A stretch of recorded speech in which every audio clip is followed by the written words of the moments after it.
hit start streaming. I'm going to, okay, the stream is beginning. I think we got this. There's just so much to do.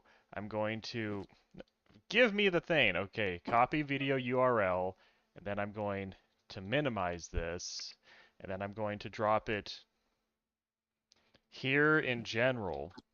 And then I can look at my other computer, and I can click the link on my other computer, and then I can turn off the sound on my other computer, and I will have, yeah, set that to the lowest internet. No, I do not want to watch the FIFA Women's Cup on Fox. Thanks for asking, YouTube. And okay, I think I have it. I cannot see chat yet, but I don't know why I'm not signed in, but we'll see how this works. And John, if you want to open that up when you get a chance to see if it looks like it's working for you. If you mean the stream, Yes, yes. the stream.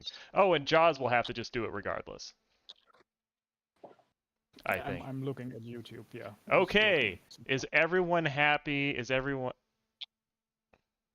Wait. Can you... Oh, OBS... Does OBS not show itself? Oh my... What are you trying to do? I guess would be the first question. Well, I can't see OBS, but also Discord is in streamer mode. Disables streamer mode. Okay, I disabled streamer mode, so now Discord should show up on the stream, right? So far it has not. Okay. Wait, where is it supposed to be visible on the stream? Because right now it's just it's a blank screen with your GIFs over it. Wait, why is it a blank screen? It's got your lane in the top right corner and then the dancing girl in the bottom left, and that's all we can see. Her name is May, sir. Okay. Okay.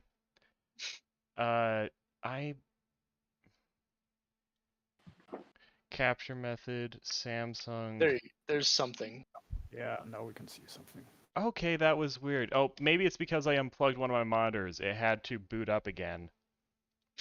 Yeah, that may have just changed what was on display. Okay, I'm seeing something. There's Discord. OBS is... Hey, OBS is... Okay, there you go. Yeah. It's repeating eternally into Lane's head. Yeah. Yeah. That's actually kind of cool. Yeah. Okay, so... Whew, now we have that. This is so hard with one monitor. What do I even do? Okay, so then I'm going to... Like, literally cry about it. And I don't mean that as a sarcastic jab. Just be upset and see that you only have one monitor, because that is the logical conclusion, or the logical course of action. And I'm going to turn off it for a second, just to bring this up, so I can go to Twitter. Okay.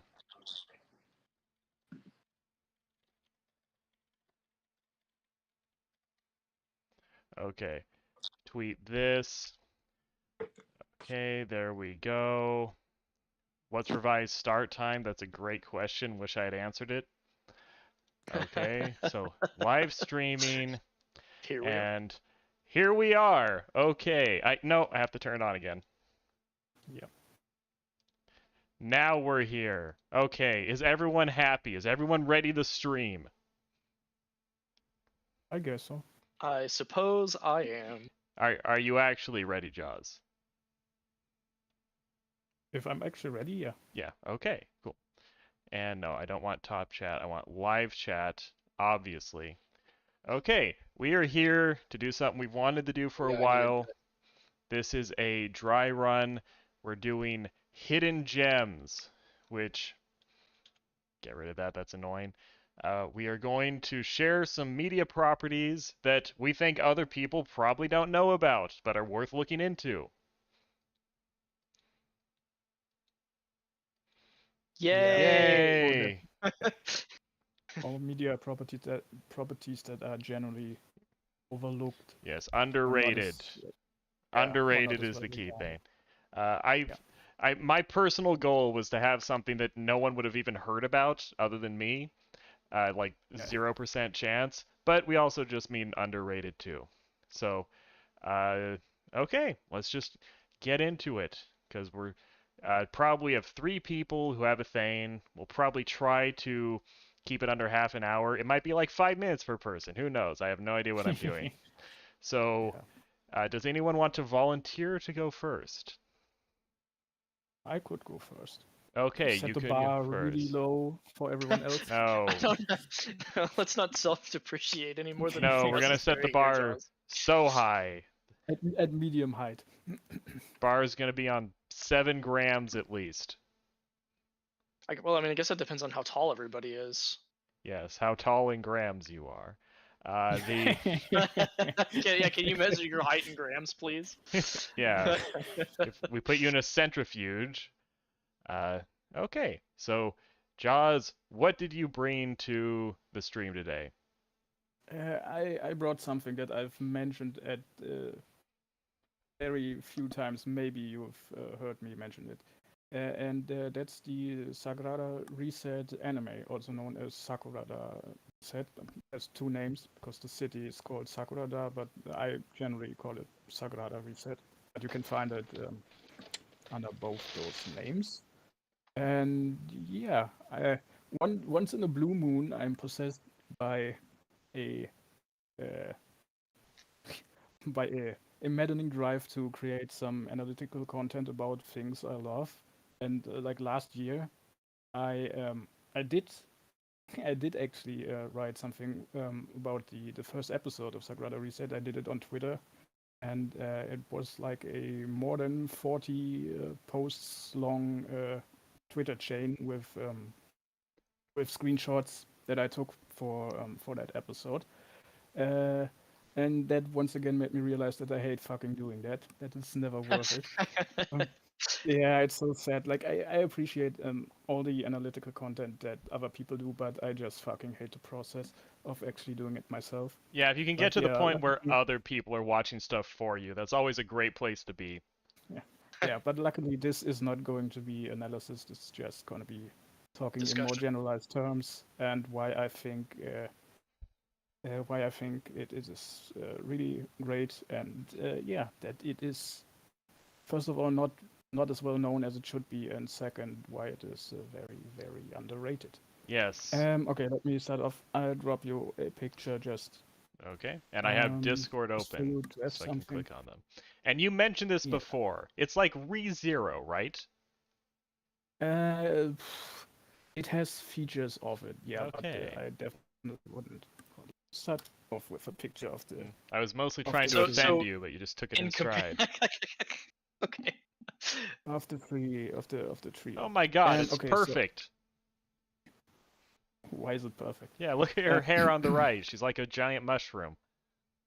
Okay, I see. Is that what we have to do to appeal to mushroom physiognomy here? Yeah, it's perfect. Okay, if I were to sum up the core concept in the shortest way possible, I would say Monogatari plus Steins Gate, which sounds probably good on paper, but it is fairly different in style and presentation. And going a little bit further into the premise, the base premise. So there's the city in Japan called Sakurada, and about 50% of the people there have special abilities that, as the main character says, generally defy the laws of physics but are useless, which is bullshit, by the way. They are very fucking useful. So, and the main characters, when they start out they are in middle school. They're like 13, 14 years old. And his ability is basically just perfect memory. He has like a photographic memory, basically, and also for all his sense input, he remembers everything perfectly. And like his name is K, Asahi K, the guy in the middle on the picture.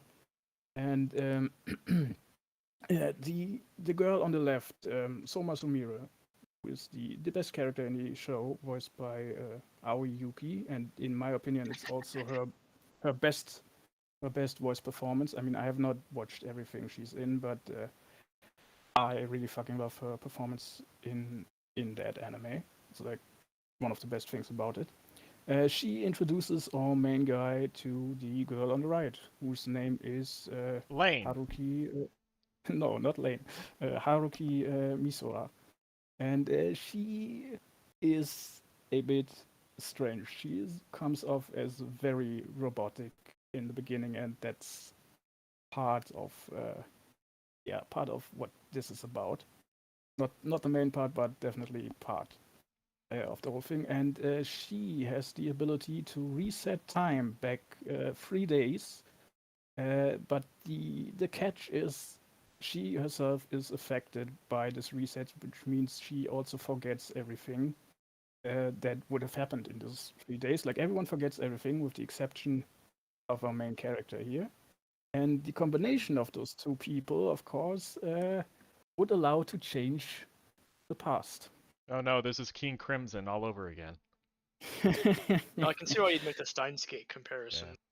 Yeah, because I'll get a little bit further because there comes one more thing that is very Steins Gate about it. The anime can basically be divided into two parts, two halves, and with two slightly different premises that are linked together. And the first premise is the girl on the left, Soma Sumire.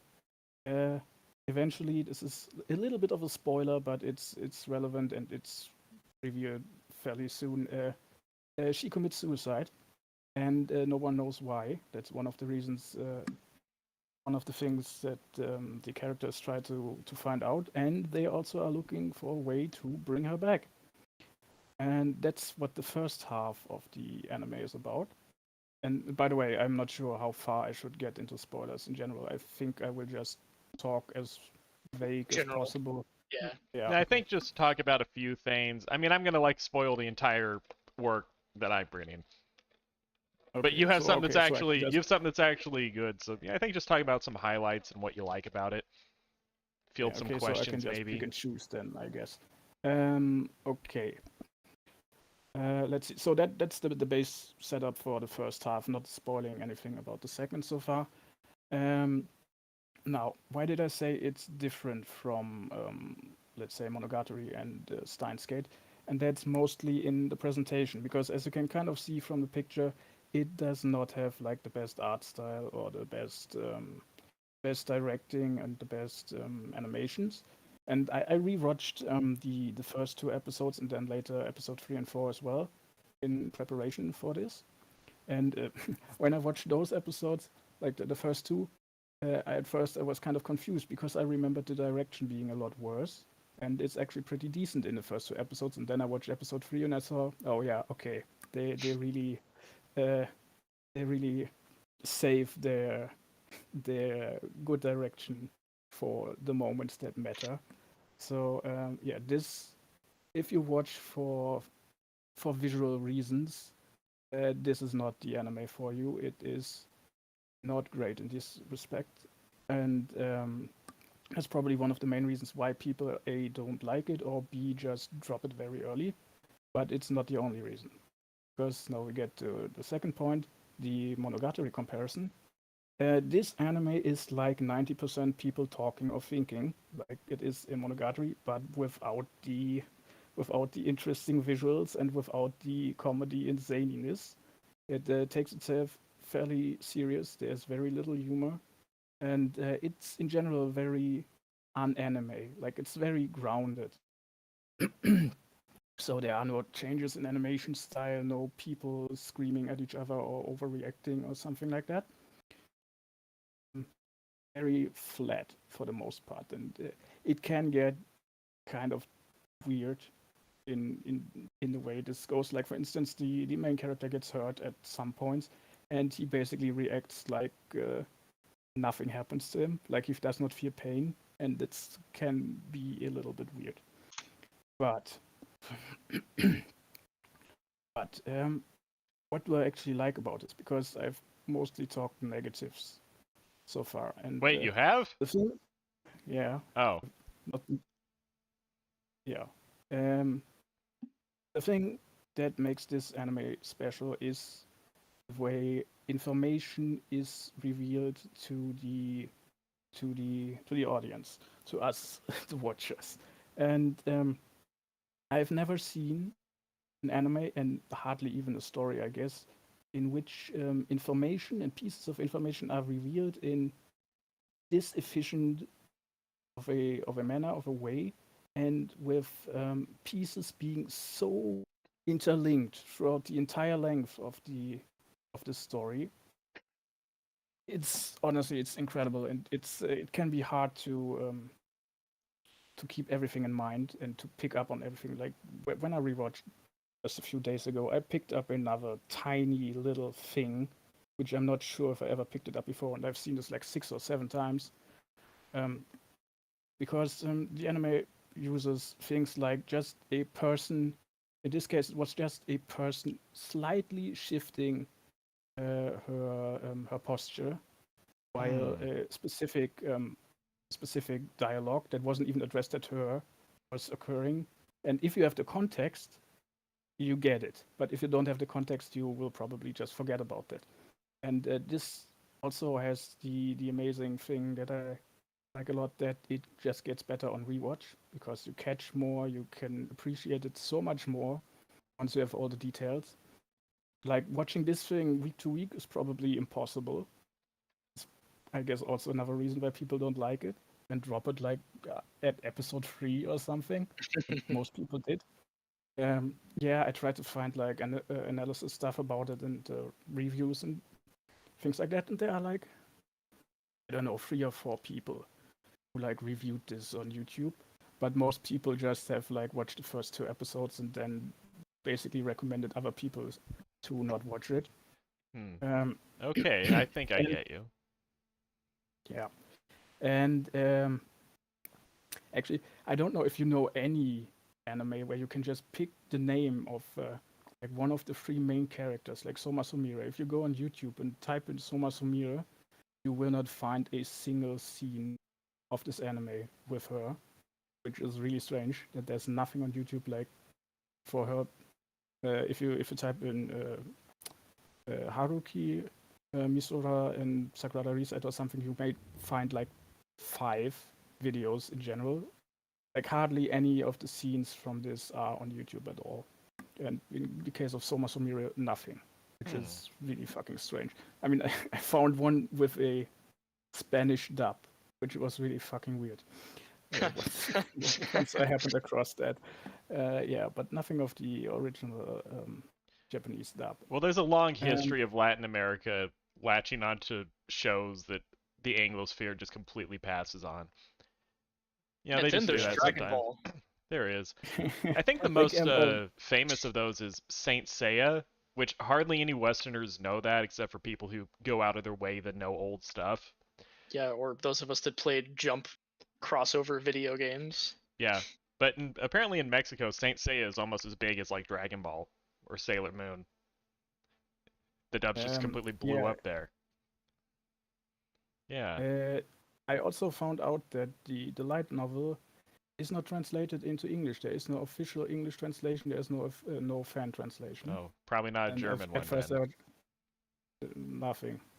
Like it's probably only the Japanese version that exists. I found out like apparently it sold like 600,000 copies in Japan, but yeah, there is no English translation.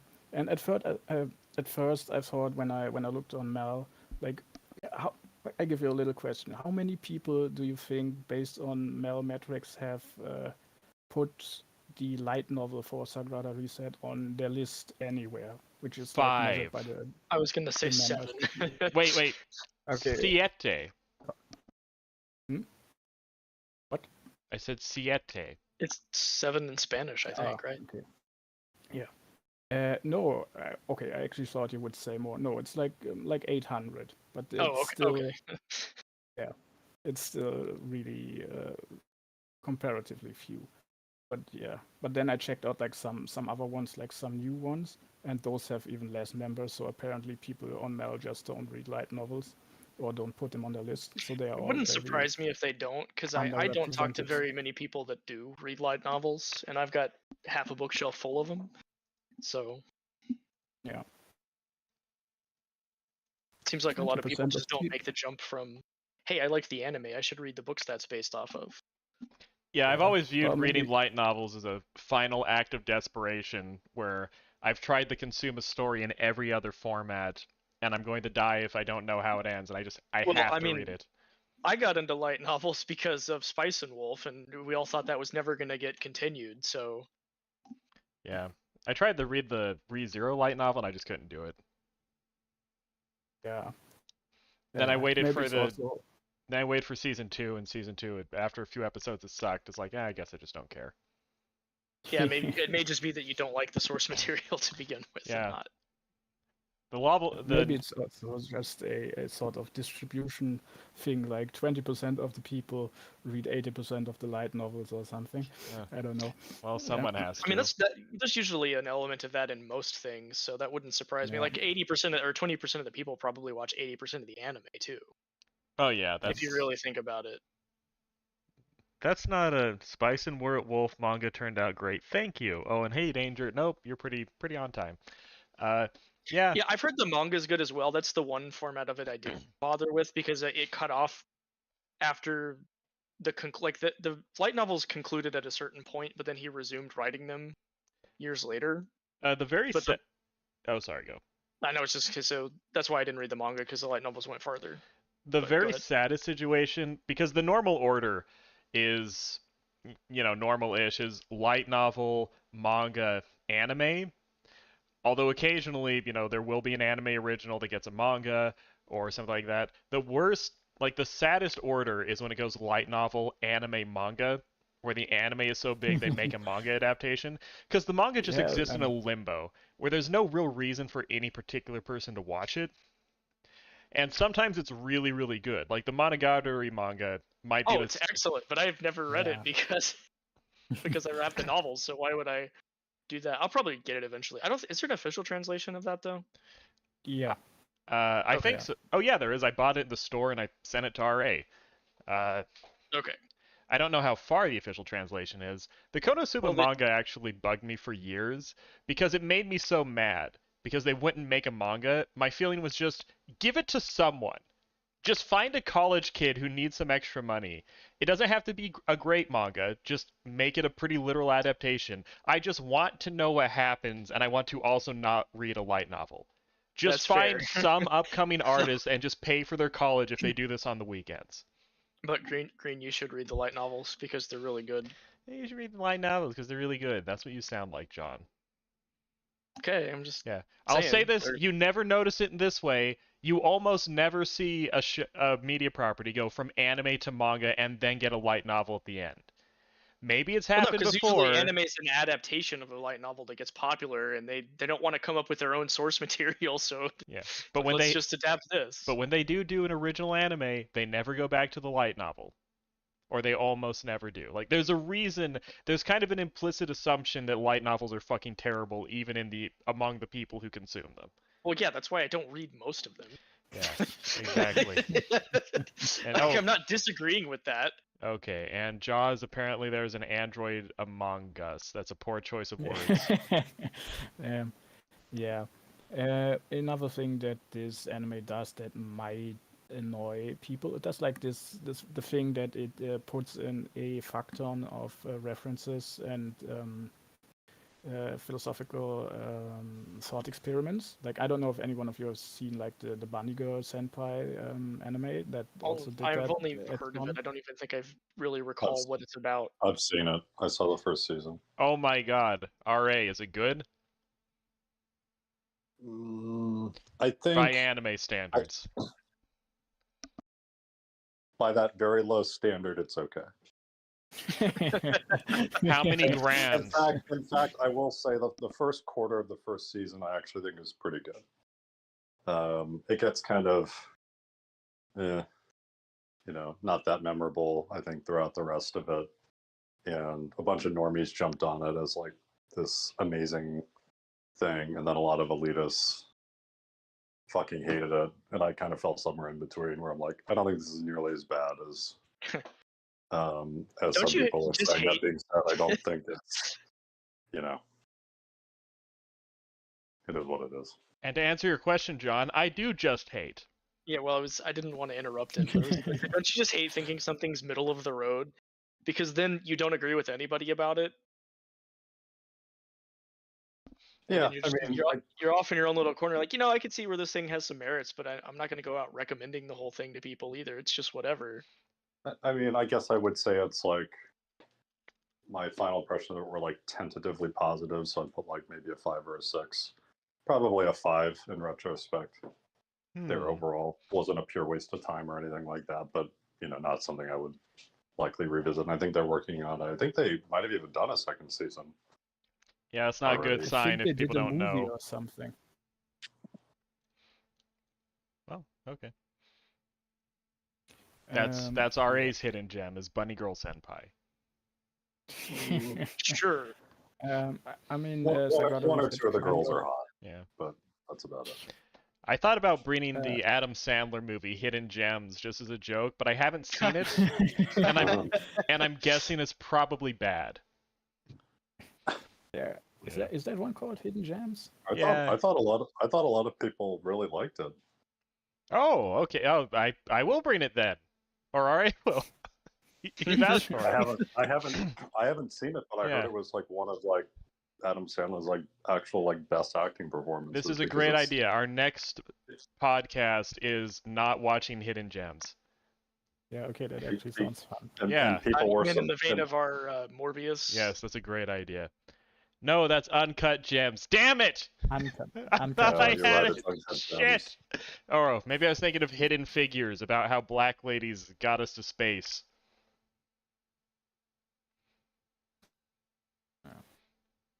You mixed up the two things. I don't know. I'm just confused. Ask anyone. My brain doesn't work anymore.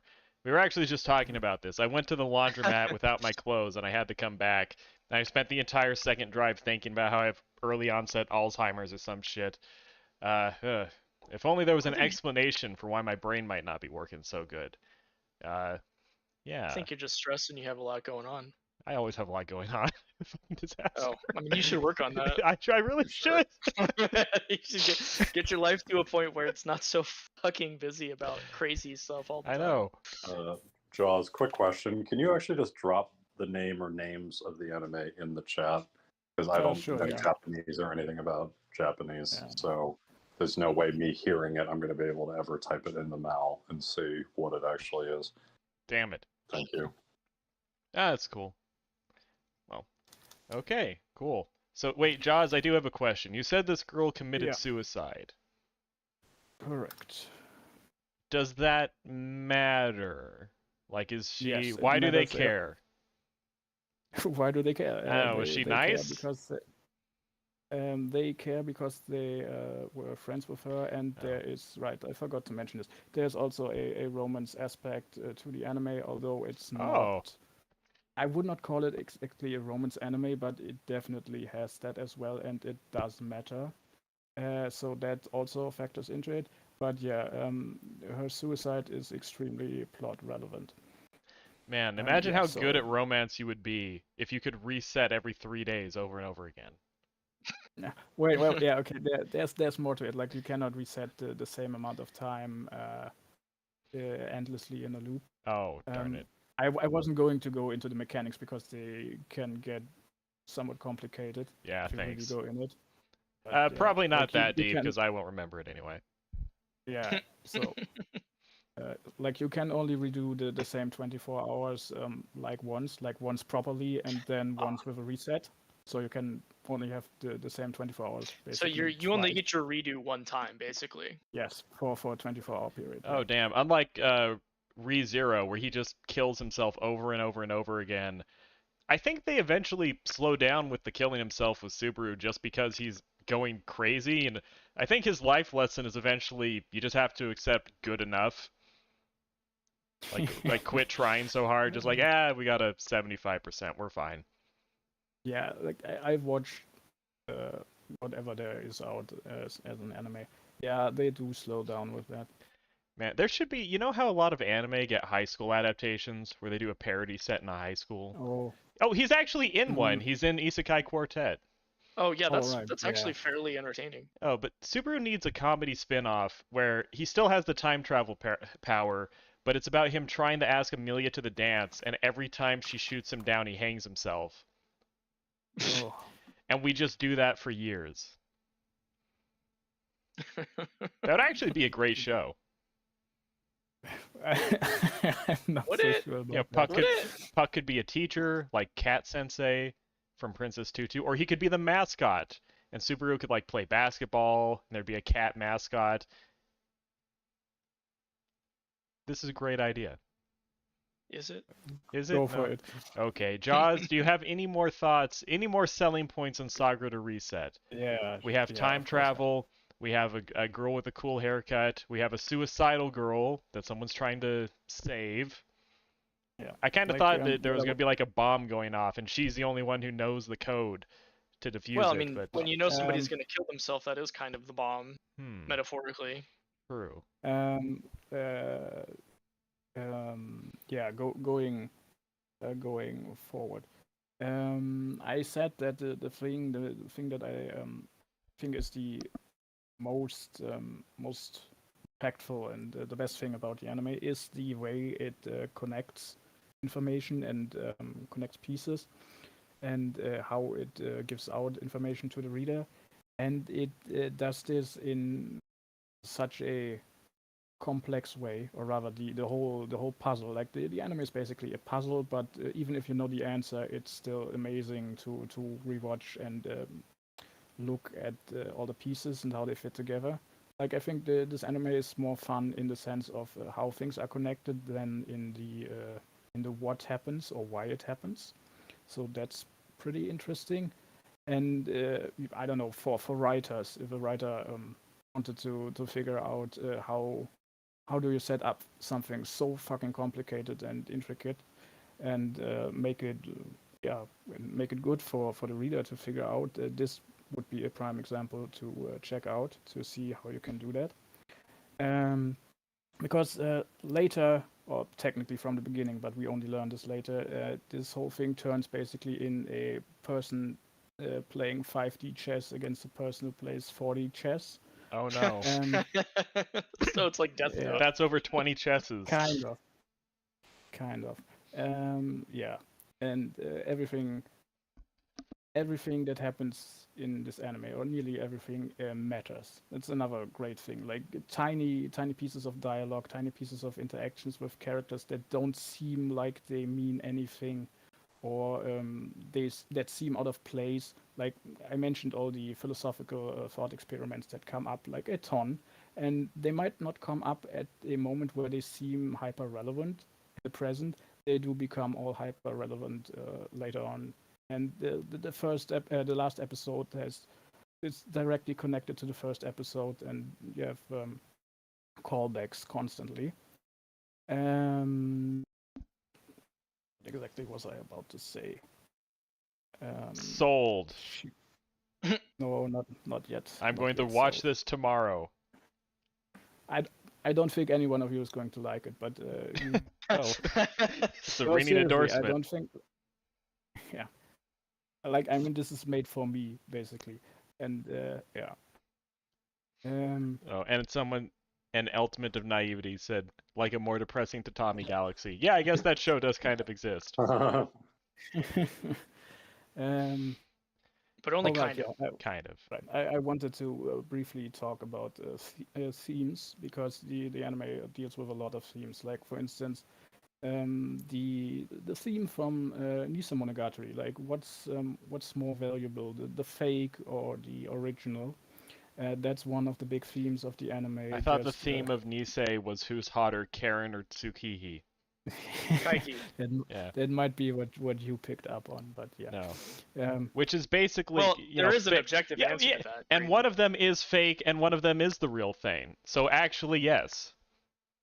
There's an objective answer, John? Yeah, because one of the sisters is fake, one of the sisters is real, so the themes all come together. Yeah, I'm still wondering about John's objective answer. Well, I mean, as far as which of the sisters is hotter, there's an objective answer. Yeah. But you want to say it, John? The theme of the show, yeah, it's Karen. Okay, good. You don't get banned. Yeah. I was gonna ban you if you got it wrong. Look, I mean, I only agree, have but, figures how of is one it of them. objective? I don't have any figures, but there was a bee in my house the other day, and I didn't hit it. Nice of you. Great Yeah. endorsement. But no, but the actual theme though, no, that's different. Oh yeah. Like the theme of Nisa Monogatari was like, yeah, is the original that does good worth more than the fake that has to basically push itself to do good. Which one is worth more? And in Sagrada Reset, it's not like well, actually, it is the doing good part. Like selfishness versus selflessness is a big thing. It's a big theme in the anime. Agency, the lack of identity, and yeah, gaining an identity, become a fully realized human, so to speak. And generally, you get themes like this with when you bring in things like androids or robots or something. Here it is basically done with humans, and there's a little catch to it as well, which I'm not going to spoil. But it matters. And I've also never seen it tackled in this particular fashion. Anything else? Oh, right, yeah. The music does a lot of heavy lifting because, as I said, not the best animation, not the best direction for most of the parts, but it has some tracks which I absolutely love and which are used in the correct moments at the correct time, and they hit like a ton of bricks. Like, I guess my favorite moment in anime is in this anime, which like gets me every time. Going back to the voice acting, especially of Aoi Yuki. Voice acting in this is so good and so layered. Like, you can basically just listen to the moments when the character's voice cracks to just hear her underlying sadness like break through her facade and things like that. And it's really fucking amazing. Right. Yeah. But also, I would drop another picture, and then I'm about done, I guess. Yep. We need the. We're on a tight schedule. Are we? Yeah, a little bit. Okay. Not the tightest, but I need to leave in a little over an hour. So. Waiting for the picture to load up, and I will briefly talk about this. This is the greatest picture I've ever seen. Yeah, it's also the greatest pebble that was ever invented. This thing works on 6 levels, like in terms of what it accomplished in the story and outside of the story. And I've never seen any story have an element or a symbol that works on this many levels and is this interconnected as this little pebble there. And that's my closing statement. Okay, is the jury ready to retire? What do you mean retire? Or adjourn? Damn it. Adjourn. Okay, I was Move just saying on to words. the next topic. Okay, fucking John, go. What did you bring, John? I brought a video game called Dragon's Crown. I've never heard of this. Has anybody heard of it? I don't think so. RA, have you heard of this? Definitely not. Okay. So it was a game that was originally released on the PlayStation 3 and the Vita, and then re-released for the PS4 later. But it's a dungeon crawler beat 'em up game, kind of like the X-Men arcade game from the 90s, or the Dungeons and Dragons had a beat 'em up game, or Knights of the Round. I don't know if you guys are familiar with any of those old arcade beat 'em ups, but it's like that, except it's also an RPG with a class and level system. And it's made by Vanillaware. Crown Green, not Crawl. Oh. And they animate all of the character sprites with hand-drawn animations instead of pixelated ones. Wait a second. I've definitely seen this bitch in the hat. Yeah, you probably saw those people. The Sorceress has a huge bust, so it got some flack when it originally came out. I'm not sure if I. Oh yeah, people love to post this girl. She's a meme. Sorceress, yeah. Okay, yeah, this game looks great. But, yeah, it's an excellent game. Can you post it in the? I'm sorry. Don't want to. Yes, I can. John, you're in charge of your own visual aids. God damn it. You want me to post a picture in Discord? Okay, here. Yep. Let me grab. There we I go. have Yeah. over 50 images I see it now. for mine. I see it. Okay. Yeah, no, I see it. Yeah. Here's the picture of all the classes. Okay. All right, we have 2 pictures of Sorceress now. Yeah. It's the same Got it. picture as Sorceress, but Hey. those are the other classes. But it's a Hey, very the fun girl game looks with like a lot of replay value. The art direction is fantastic. Since every frame of animation is hand drawn, it just looks beautiful in motion. Yeah. I thought yours was gonna suck because it's a video game. This actually seems really cool. See?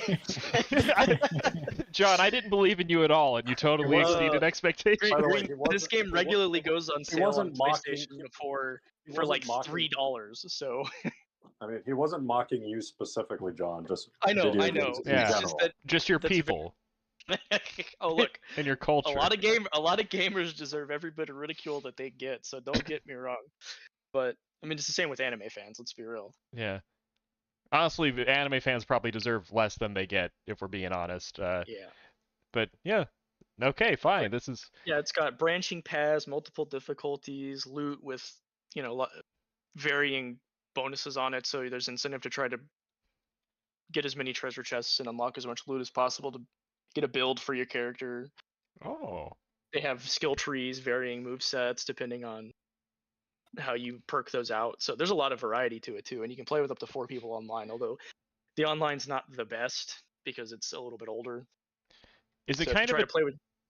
I'm sorry. Go ahead. Is it kind of a 2.5D where they have some like 3D effects, but a lot so of it's you can move around in 3 dimensions on the plane.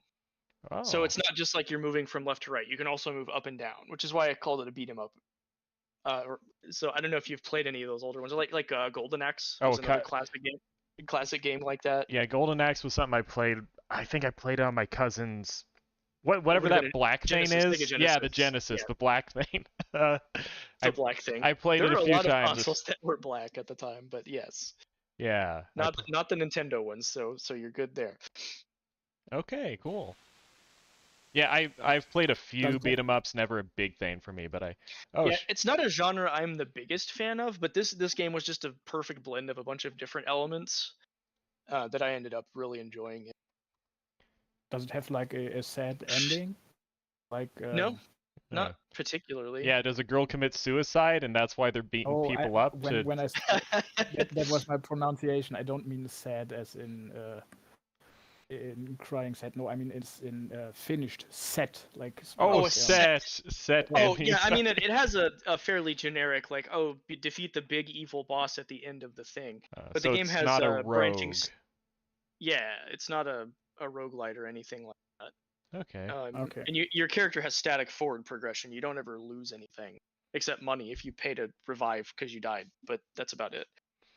Okay, new game plus or anything? Yeah, so there's two new game pluses. So basically, you beat the game on normal, then you get the next difficulty, and then there's one beyond that. And I think they added another one in an update patch that I never got around to playing.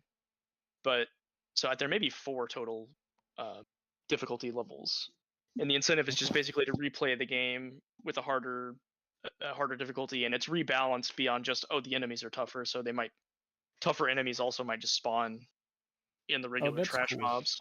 Oh, this is so sick. The sorcerer's figurine, you can take her hat off. She's like Woody in Toy Story. This is actually but cool. it's got a lot of cool little references in it too. Like there's a little mouse that's the assistant to a wizard, and he wears a hat that looks just like Mickey's from Fantasia. And there's a stage where you're riding on a magic carpet, and it looks kind of like the one from Aladdin. Oh man, this guy looks. One of the fucked up. bosses is basically the dreaded beast from Monty Python. Oh. This game actually looks really cool. Why don't people play it? Why is it a hidden gem? Well, for one, the developer Vanillaware was lesser known at the time when it came out. It also, unfortunately, only released on PlayStation, and it has not been ported to any other system. So it's been on PS3, Vita, and PS4 now. So it just wasn't put on other systems that people could play. Even though it was successful for the type of title that it was, like way more successful than it had any right to be for how niche of a title it is. Yeah, this looks like the best game ever. Yeah, they went on to make another game that was totally not like this in any way whatsoever, but they still do the hand-drawn sprites and all that for their character animations, which was a point-and-click adventure game hybrid with a mech RTS. Okay. Which was called 13 Sentinels, and that's just like the most bizarre. Is it a time travel story? Is it not? Oh, fuck! I've heard about that one. I've seen people post about this. I've seen people say it's like a crazy underrated. You're probably about to tell me it's horrible, but I saw people say No, like, it's "Oh, great. it's crazy that It's nobody a knows wonderful this." Yeah, well, it's same thing. It originally only released on the PlayStation 4, and then it got ported to the Switch. But I don't know why they don't port their games to PC. Okay, the first image I clicked on, there's an H.R. Geiger guy, there's Wally, and there's two girls in bloomers in a sailor uniform. I don't know what I'm getting into with this. Yeah, nobody did when they started the game either. There's the starting robot from Nier. Like good things about 13 Sentinels. Okay. Yeah. And some of their older games are pretty good too. Wait. If you look into this, there's Odin Spear. Hey, Grapho. Oh, sorry, I wasn't trying to kill the vibe. Wait. Oh, you're good. Oh, I thought everyone was gone. I had anxiety for a second. Yeah, Odin Spear is another one that got a remaster for PS4. That one might be on some other systems too. I can't remember. It was originally a PS2 game. I don't know if it got a port or not. And then more recently, I haven't played this one yet, but it's called Grim Grimoire, which is like a tower defense RTS game. And that just got re-released on a couple things. I don't remember if it got a PC port, but I think it's at least on the Switch. Wow, John is opening me up to the possibility that video games might actually be good. See, I've been waiting 2 years for this moment, Green. I never considered. I never thought it could happen. Does Dragon Crown have a PC port? Or unfortunately, no. It was just only on PlayStation. I assume you don't do console games, Jaws. So I did I'm not going to spend money on another console, but I used to have an Xbox and Xbox 360. But since then, I have not had any. Yeah, there's a lot of people that the 360 or the PS3 was really the last time they did the console thing. Because the newer systems were so much like PCs that most of the games were just on either option anyway. I'm still mad about no PC port for Bloodborne. Yeah, that's a weird one because even Sony is putting their first-party games on PC now. So I guess we will get one in time. I have to imagine they're doing something with it. Because they even just re-released or remade Demon's Souls, which was a PS3 exclusive for the longest time, except that's only on the PS5 right now. It's like one of the only things that's truly exclusive to the system, and it's a remake of a PS3 game. Wait, nobody left? Oh, Grapho's being silly. I was scared for a moment. Man, life is... I will say, Sorceress Girl... Demon Crown? Dragon's Dragon Crown. Is there a dragon that has a crown? Or did they just call it words? There's a dragon in a pile of treasure. It might be wearing a crown. I am saying Sorcerer Girl is 100% getting stable diffusion later. Yeah, she looks very similar to your one picture that you created. Oh, no, I didn't. Shut up. I would never create a picture. Yeah, sure. Sure. No, I've been trying to learn stable diffusion though. The ramen bowl. Oh, that one. Okay, that was like the first thing I made. Yeah. What else did you think? Oh, I've been screwing with it nonstop for like 48 hours. It actually is really not good because I've been doing nothing but stable diffusioning for the last 2 days, and I got a new graphics card and stuff. It started because I needed filler art for that game that I'm trying to make that nobody believes in me about, by the way. Everybody believes in you. Okay, thank you. I sent Thupa one of those prototype cards. Part of the joke is that the cards look bad, like they're supposed to, because it's obviously just filler.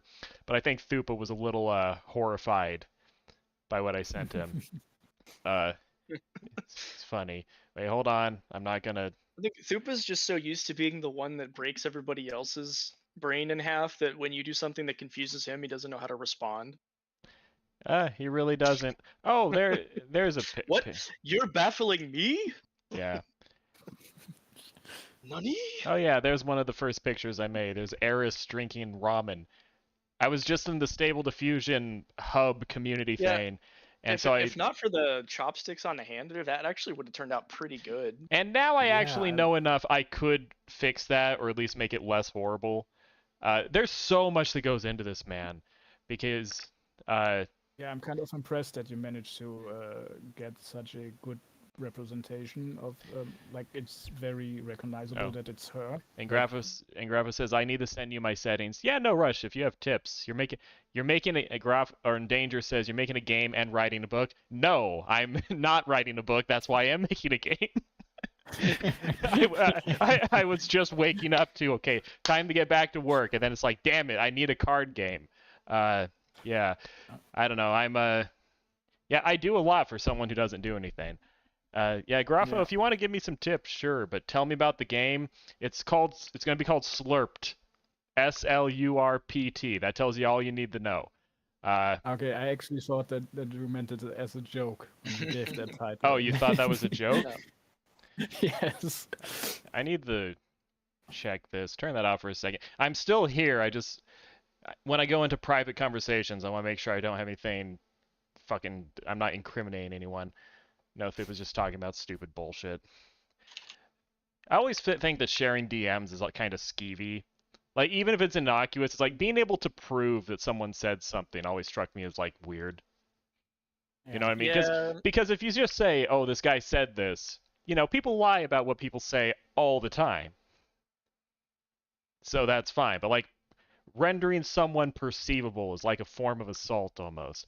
Yeah, but I made some cards, played with AI. I gave a guy a crab claw. Looks fine to me. It's fine. Yeah, I'm just waiting for Michi to see these and fucking attack me. But I need to just make the game first, and then we'll make the cards good. Or better. Or something. Like, these are workable for a prototype, but they're not, like, you couldn't sell this. Making... How much have you thought about, like, the mechanics behind this game? Because this looks pretty intricate. Significantly, but there's gonna be, like, I don't know. I was, like, gonna add a physics system at one point, and I realized, maybe this is not the best way to spend my time.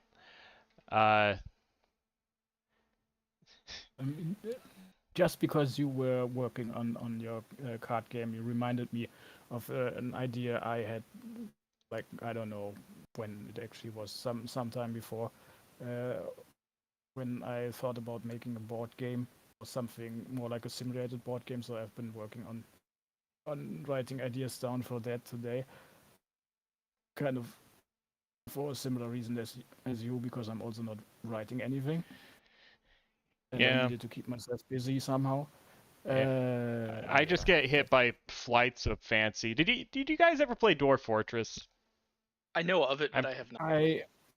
I only tried it like once, and I did not get very far. Oh, I never actually got it that. I never got that far in Dwarf Fortress. I was never that good at it, but I've played it quite a bit. Yeah, well, it's one of the most intricate games ever fucking made. But in Dwarf Fortress, there's a thing that dwarves do called strange moods, where they're overcome by a strange mood, and if they can find the materials they need, they produce a masterpiece and become a master in a certain form of craftsmanship. And if they can't, they just go crazy, and they act depressed, and they stomp around, and sometimes they go berserk and kill people. And that's me. I go into strange moods.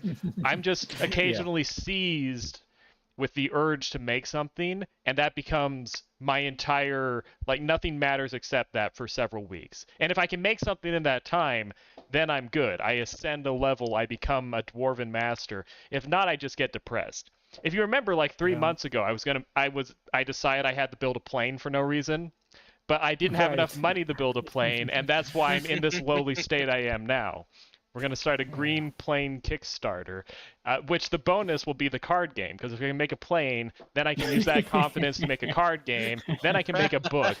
It's like the stack in Magic the Gathering. You have to work backwards in order. And Danger, yeah, you're right.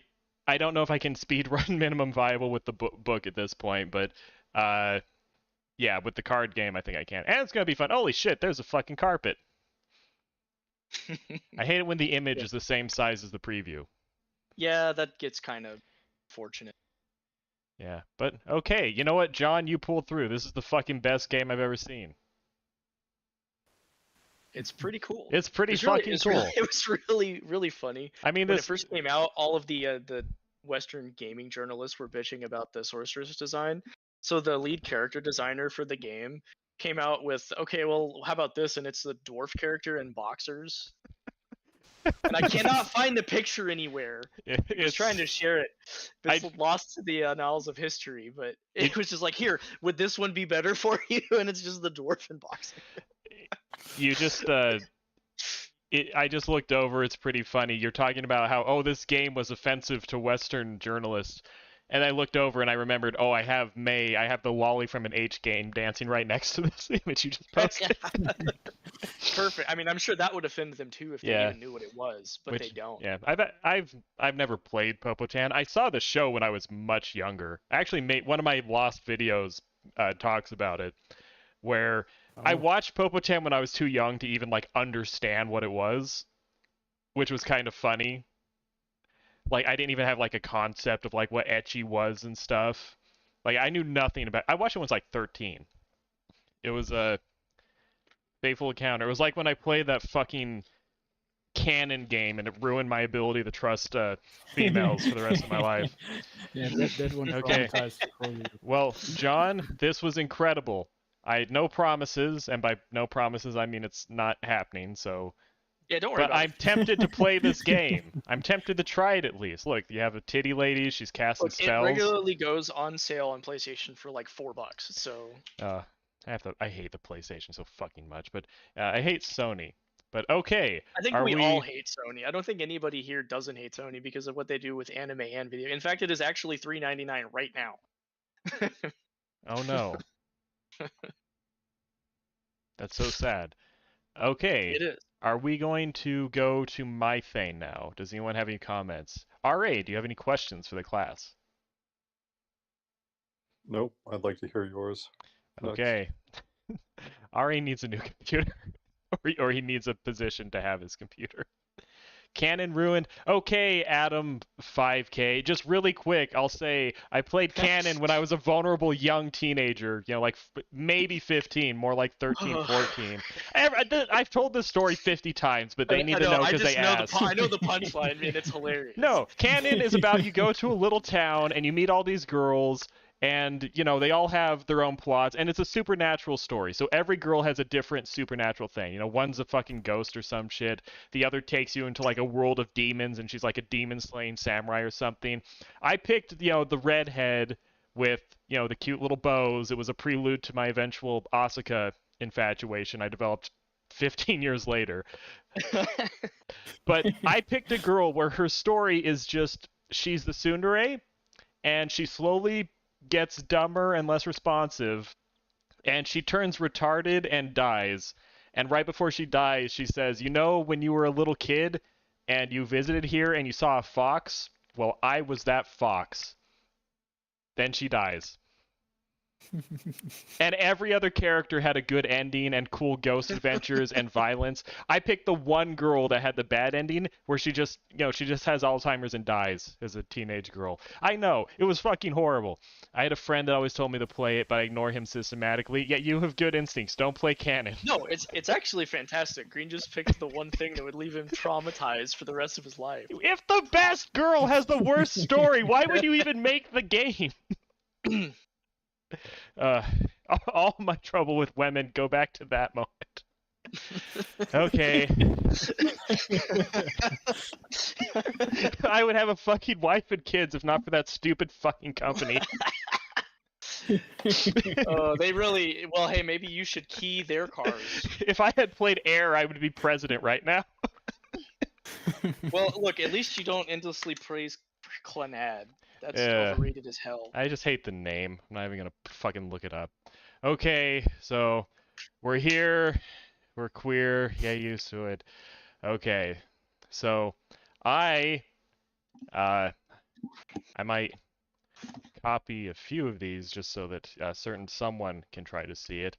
I have something that I guarantee not a single fucking person here has a clue about. I think I know what this is. God damn it! No, you don't. I tried so hard. I spent 3 hours today trying to find this fucking manga because I couldn't remember the name, and no one ever talks about it. Maybe it was you who told me about it. I probably did. I did post a bit about it when I was watching it the first time. But I went to Manganello or Mangakalot, whatever the fuck it's called, the big pirate site. I kept trying to find it because I remembered the name was one word and it was something kind of abstract. It was like an intense emotion. It was not a conventional title and it was one word. I was like, is it invincible, unbreakable? It's like some kind of tough guy word, but it's only one word. And I sat there for hours trying to remember it. And eventually I broke down and I just clicked the seinen tag and I went through every single seinen manga on the pirate website.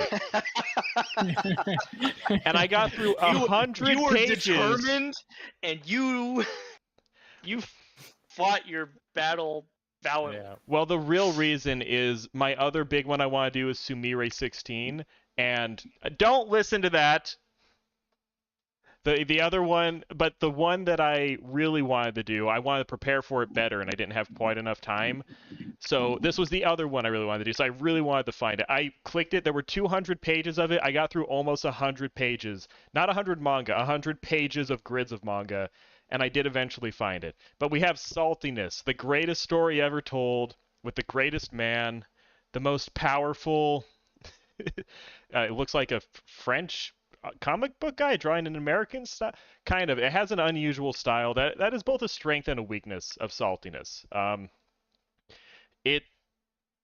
It's unique. It's realistic in ways. It can be kind of like Gantz at times, where it's a little jarring in that the odd scenarios with the real humans is a little stiff, but I would say the art's not great, but it's cool. But Saltiness, yes.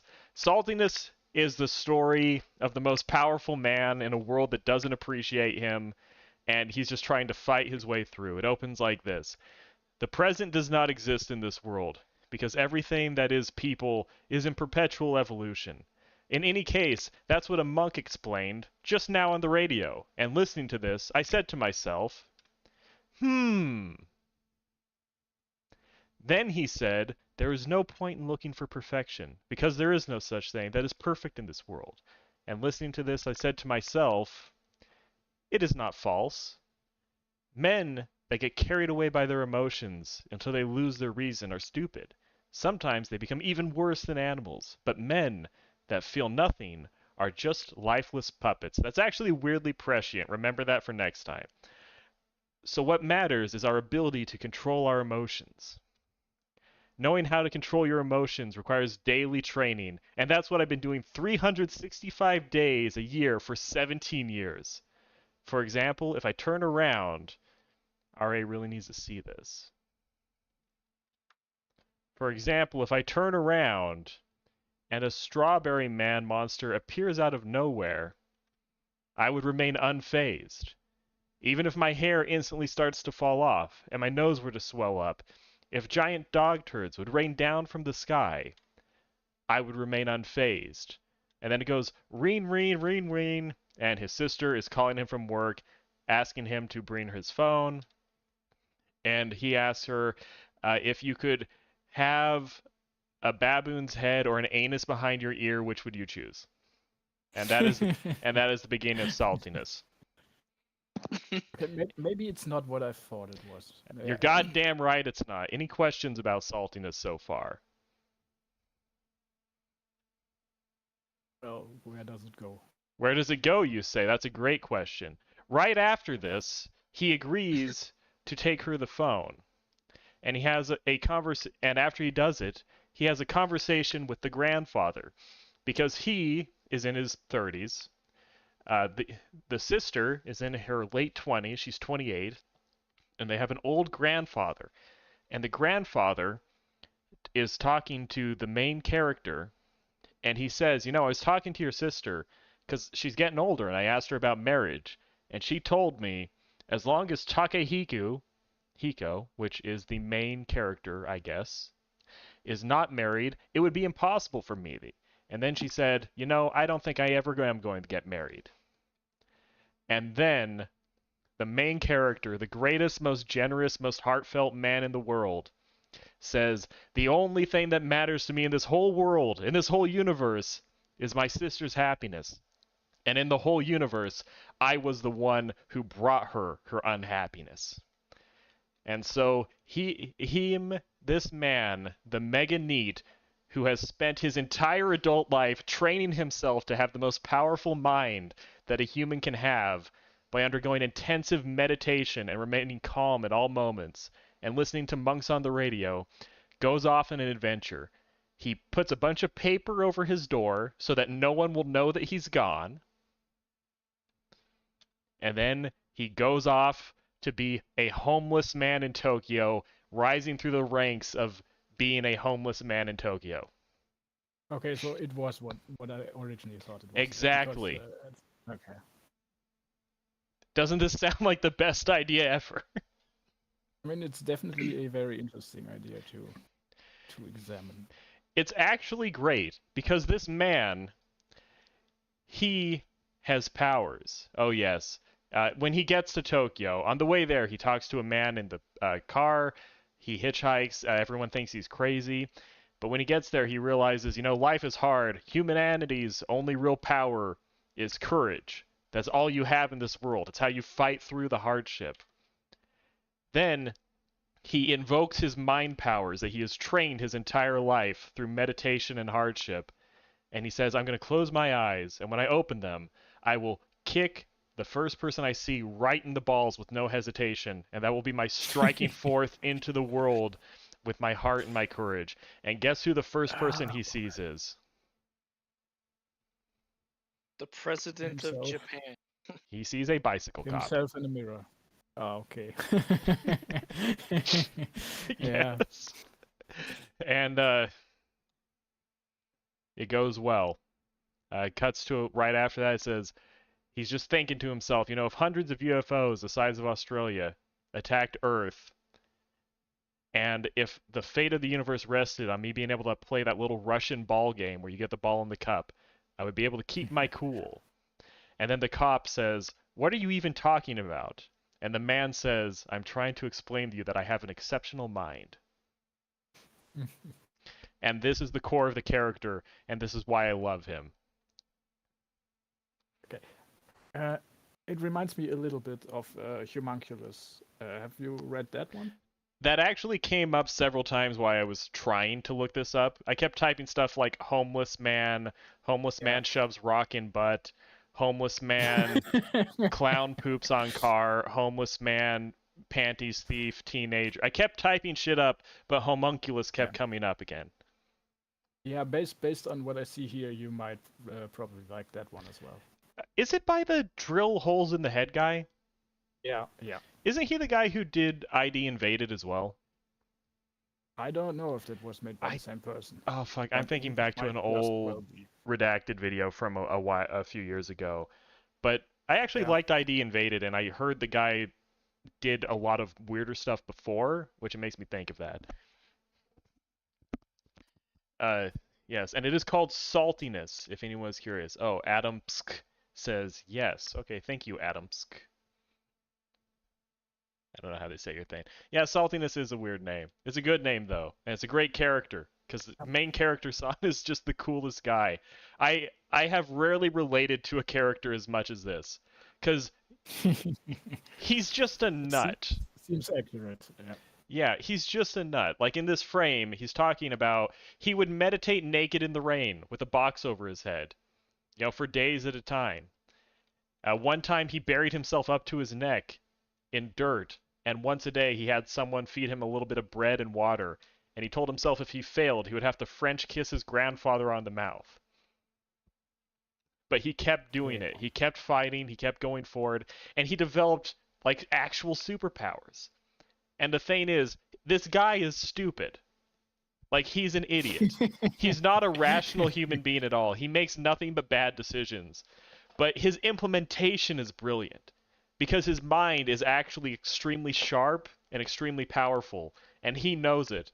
So his entire life is an endless series of applying superhuman levels of focus and determination to utterly inane ideas that no rational person would think is right.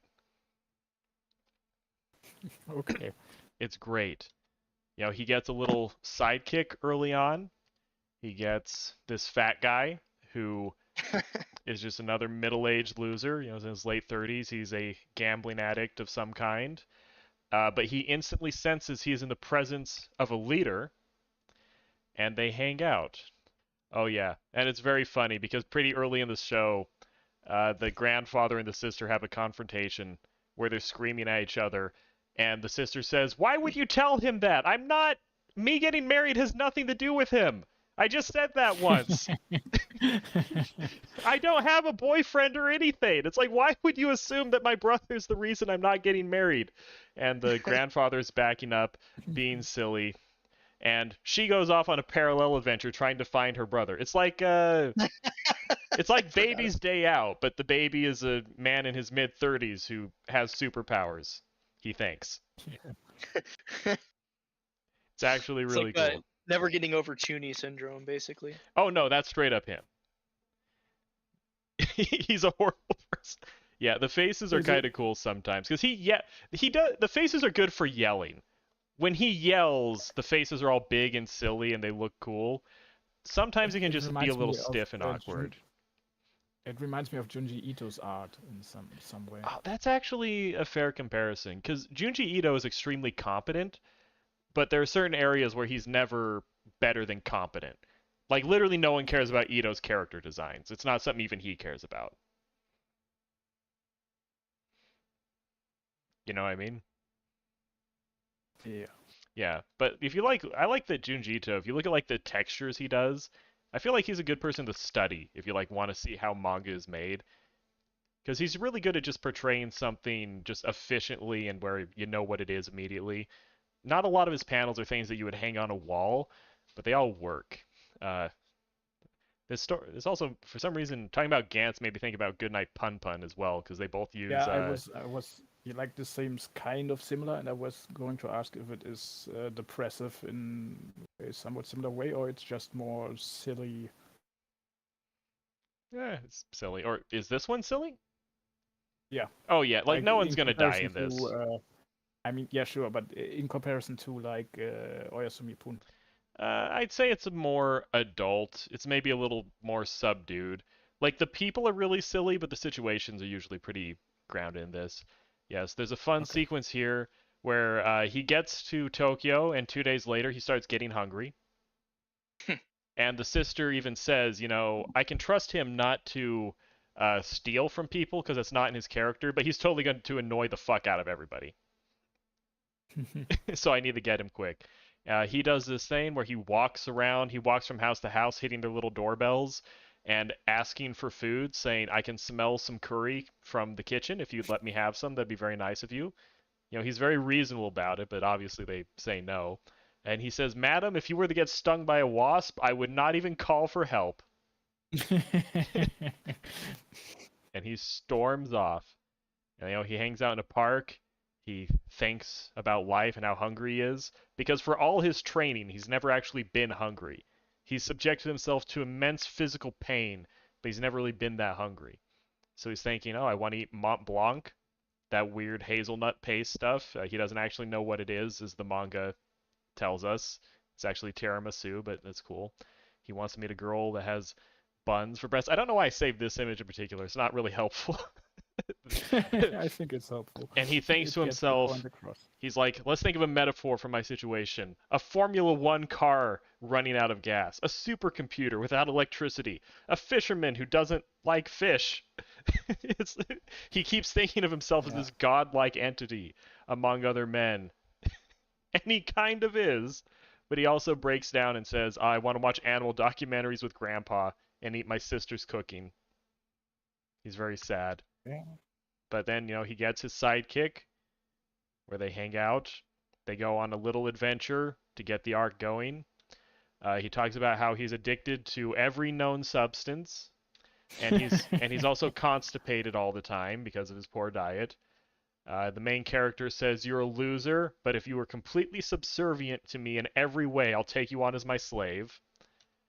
And he says yes, and they chance upon a panty thief. Which RA needs to definitely see that. They chance upon a panty thief who gives them a sob story about how sad his life is and how his mother is poor and his sister is sick, and he's just stealing panties to sell to crazy rich people because it's the only way he can afford life. And the new sidekick he just got says, "Oh, that's pathetic, he's obviously lying." But then the main character is quite struck because he's an emotional man. You see, he's a good person. You know, he's trusting and kind underneath all his autistic meanness and impoliteness and craziness. And that sets up the initial conceit where, as punishment for stealing panties, they make him Pimple Man, which is where you take a Sharpie and you put polka dots all over someone's skin, and you make them live like that for several days. And then he did to the sidekick as well, just, you know, because because he because he was insufficiently deferential to the plan. And sidekick thought that, you know, he could live with the panty thief as well, just because his master did, and he clarified, "No, you can't. You have to be my little bitch. If you're Pimple Man, I'll let you do it as well." But then they all get together, and that starts the premise. We're like a quarter of the way through the manga at this point, by the way. It's very short. I think more things have been released since I quit reading it a few years ago, but the whole thing is very short. I'm actually telling you like half the stuff in the manga at this point. I mean, that's okay. Yes, it's supposed to be obscure. But they go off, and they decide that they are going to rise in the world. They're going to get their shit together. The main character a little more than that, because he realizes, I need enough money for my sister to get married. I need 3 million yen, which translates to about $30,000. He thinks that will set him up for the rest of his life, and he will never have trouble again. And he can tell his sister, "You can get married now because I'll never need your help." And they get together, and they decide to start a handyman business. Yeah, we don't need to talk about the shoving up the rocks up the butt part. That's fine. Okay. That's fine. It doesn't happen. It doesn't matter. But, you know, there's a threat there because someone doesn't believe in the plan enough and they need to be taught a hard lesson. But they start this premise of the show at this point. They start a handyman business. They meet a crazy fuck who is probably the author saying this is what the main character will become eventually if he doesn't stop doing what he's doing. But they meet a crazy fuck who lives in garbage, gives them a cat to bury, which is actually just a wad of leather, and gives them plans to give to America so they can destroy the world. It's because we totally would. Yes. John, do you guys think that the plans are actually going to destroy the world? Yes. If it's like Pun Pun, then plans destroy the world. Yes, but these are the plans yes, but right they're here. so unrealistic that it could never happen. Yes. These are a copy of the plans right here. There's scribbles and the word boom over and over again. And, yep, it's very cool. And then, you know, in a moment of dejection where their first business venture has ended in delivering something for a crazy fuck, the main character, who is the noblest, kindest man, he turns and he says, "You know what? We have to give him his money back because we can't actually deliver these plans to America. It's irresponsible of us to do that. So we have to give him his money back and go." So he gives everything to the sidekick. The sidekick hops in a taxi. He's going to steal the very small amount of money that they have made from one day of work. He yells, "You're bum, you're dead weight, it's over from you. You'll die from the shock with your mouth open." Then the sidekick escapes in the taxi, and he opens the package, and it says, "Money of the future," written on scraps of paper. Yes, and that's my last panel. Have I convinced you this is the greatest manga ever written? Yeah. You're doing a great job selling it. It's fucking great. It's not that good, but it's incredible. Yes, oh, Saltiness is in 4 volumes. I really hope you just looked that up, because if there were 5 people here and one of them had read it, that's going to really tank the whole concept. Okay. Yes, but that is Saltiness. It's the greatest story ever told, and I think we should all read it. It sounds pretty cool.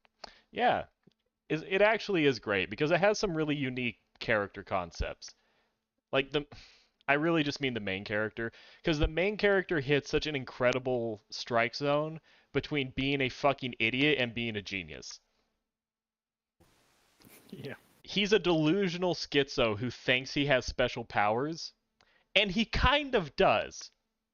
They're just not that helpful. You know, he's trained himself to have this boundless confidence in all situations, but he has no understanding of reality, so he applies his boundless confidence in just totally irrational places.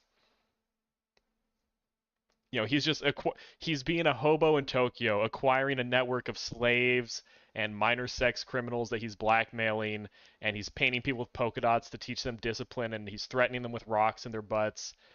He's slugging it out when he could just work at, Walmart. Who would want to do that? He could just be a normal guy, but instead he's having this crazy little adventure. And as it goes on, his sister becomes more aware of what he's up to. And right where I left off, the status quo changed in a way where it calls the whole conceit of what he's doing into question. You know, he has a confrontation with his sister, and she kind of tells him he's an idiot, but he keeps going. But yes, that is Saltiness, which I think is actually extremely underrated. Because nobody knows about this. That you're the only person that has ever brought it to my attention.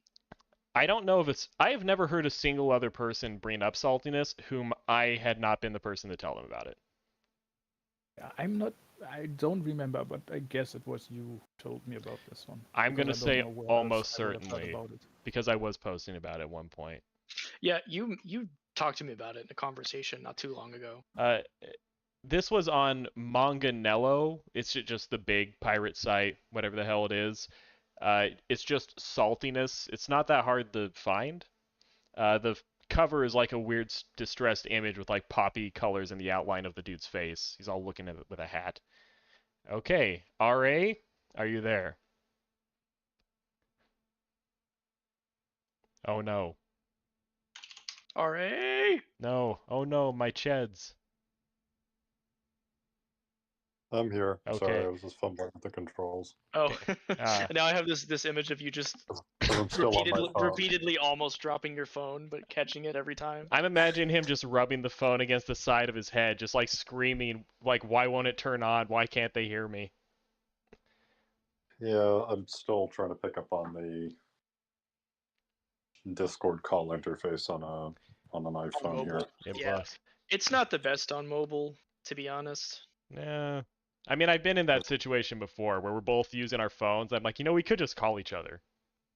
That is an option. Who does that anymore? Well, especially if you're going overseas or cross country, there's no reason you should make a phone call because you just have to pay overages. I mean, overseas is a different story, but like 3 of the people here live in one country. It's like, damn it, if only there was a reliable way for us to get audio of our voices to each other in real time. If only someone could invent a technology 100 years ago that'll let us do that.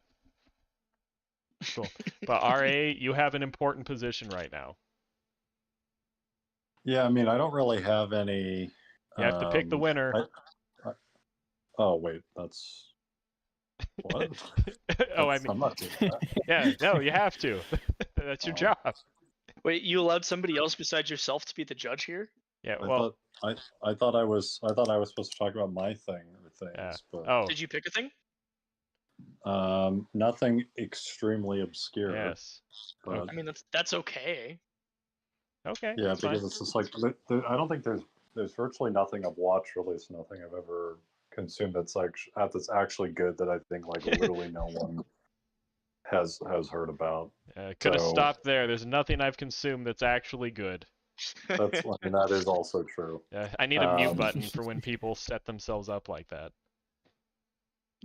Yeah, so it's like, there's obviously a difference between like ridiculously obscure good media and then also just like media that's like generally known or somewhat known, but like I still think is like ridiculously underrated. Yeah. For what it is. It doesn't have to be good. I'm waiting for someone to bring something up that was only, it was only the 5th biggest show of the season 2 years ago instead of being the top 3, and that's why it's a hidden gem. Yeah, no, feel free to throw something out. I have Mozilla on lock. Oh, what is that? Don't worry about it. Okay. Well, Green, you'll know this because you've actually seen it, but I would say, because even though it's not really obscure at all, like you can still like purchase it, you know. I still think Vampire Hunter D Bloodlust is like ridiculously underrated. I will actually corroborate that completely. Still for what it is. Because it's popular-ish, but it should be the most watched anything of all time. Basically, yeah. Yeah.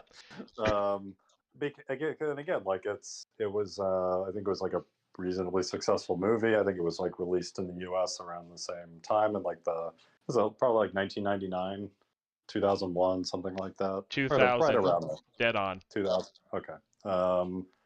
And it's by a pretty famous director, right? Like he did Ninja Scroll, which is a classic.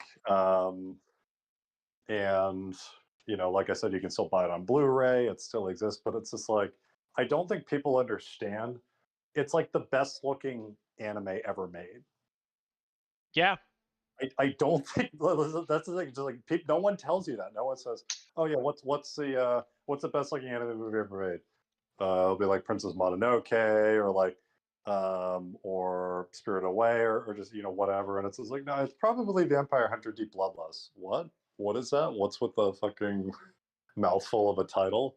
Vampire Hunter D Bloodlust, like with the colon basically there. It sounds like it's part of like a series or something as well too, or it's like a sequel, but I know there was an original one in like the 80s or whatever, which isn't like that great. And it's like no, it's like the best looking, the medium peak tier, by the way. Like this is End of Evangelion probably is probably like the most iconic. But in terms of just like best overall, just like jaw-droppingly beautiful, incredible character design, unbelievable sets, right?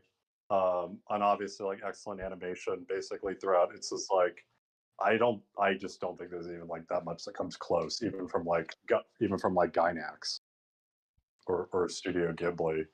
And it's just so weird that it is actually somewhat known, but just like virtually no one talks about it.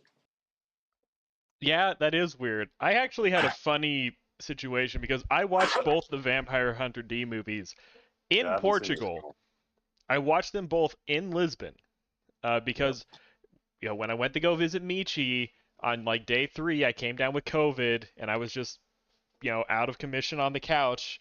And so we canceled all our plans and just watched old TV. And it was very, very funny. Michi put on Vampire Hunter D.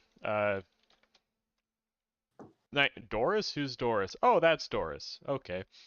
Michi put on Vampire Hunter D, the original from the 80s, and he had me sit through it. And the whole time was kind of like, this is okay. I can appreciate this as a corny old, something or other. It's not that good, but it's like talking to your grandma, It's like it's boring, and it gets old pretty quick, but you still do it so you can say you did it later, It was one of those. And then after we finished it, and D won as I expected him to, Michi was saying, okay, now we're going to watch the second Vampire Hunter D, and it's like, no, you know what, Michi, I think I'm good. I think that's enough Vampire Hunter D for the day. Yeah, we have a lot of Blackadder to get through. We're halfway through Fall of the Italian. Vampire Hunter D, we'll watch that next time I come to Portugal, 2 through 3 years from now, perhaps. and Michi was like grabbing me by the neck saying, no, I only had you watch the first one so you could watch the second one and compare them. Like, you don't just watch the first one by itself, Creed, don't do it. And I was like, okay, fine, I'll let you watch your stupid fucking movie. And I was like, I was getting ready to be really tired and like pretend to like the movie just to save Michi's feelings, because I thought it was going to be the same thing again. Yeah, no. Then you see Vampire Hunter D 2, and it's like, oh, this is an actual good anime. It's actually maybe the best action movie I've ever seen in my life. It's it's hard. Yeah. So you like Vampire Hunter D, do you? Or Bloodlust? I mean Bloodlust. It's a Bloodlust, yeah. That one very specifically. Yeah, and again, I just think it's odd just how rarely it comes up in discussions of just like top, what it might be somewhere on there maybe, but I don't know how many people again actively talk much about it or would put it near number one or something.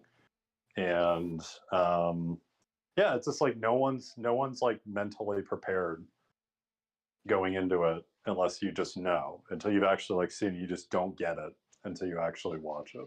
I couldn't find a good. And it's just, and it's it's kind of unfortunate as well too. Like it's not really like tied to, like End of Evangelion's obviously tied to Evangelion itself, which is massively popular TV series, right? If you watch like Spirited Away, it's just like you got that whole lineage of movies from Miyazaki. And again, not that again the director's obscure or anything like that, but it doesn't really like tie in all that neatly.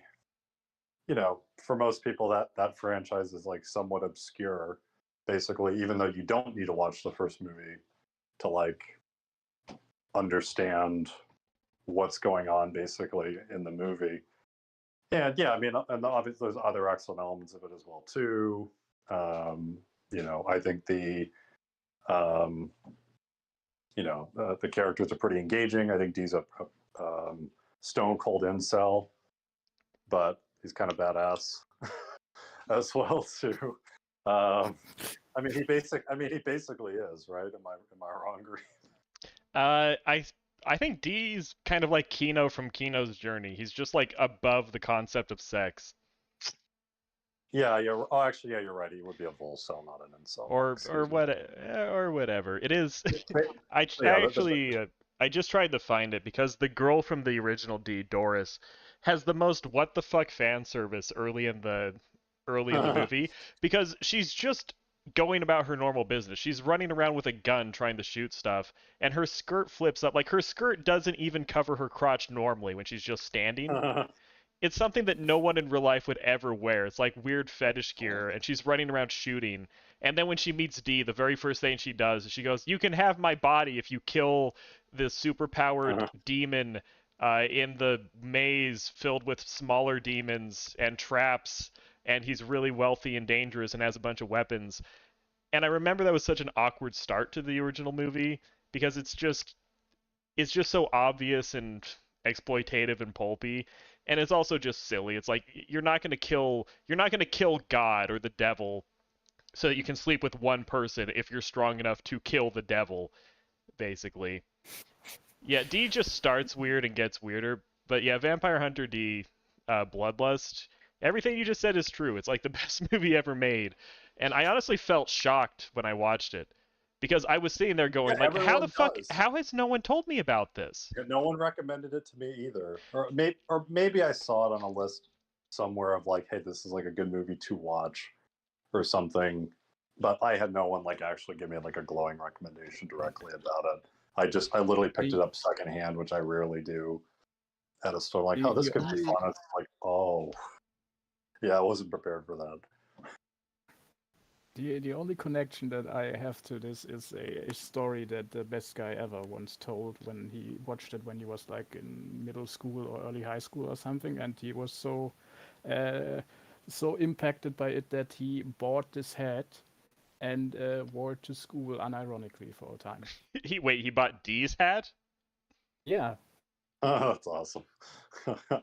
But by the way, I think just like a tiny bit of context basically here might be helpful.